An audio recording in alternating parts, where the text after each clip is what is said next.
खबर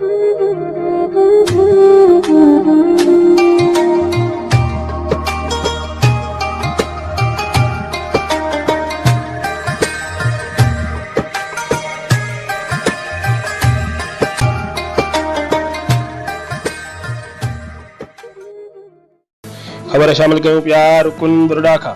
एसटीपी जे मरकज़ी अॻवान निसार कीरियो ऐं नवाब शाह जे अॻवाननि एसटीपी नवाब शाह सऊद मक्सी पारां कूड़ा केस दाख़िल करण खिलाफ़ एसटीपी संजोरो पारां रुकन बुरड़ा प्रेस क्लब आॾो ज़िलई अॻवान कामरेड जाफ़र सिंधी, एहसान शर, मुख्तियार निगारी, जान मोहम्मद अबड़ो, नज़ीर सोलंकी, डॉक्टर रोशन रबनवाज़ बुरड़ो, मोहम्मद खान सहतो, जामन कशी, इज़हार निगारी ऐं ॿियनि जी अॻवानी में एहतजाजी मुज़ाहिरो कयो। एहतजाजी मुज़ाहिरे दौरान एसएसपी नवाब शाह हटायो।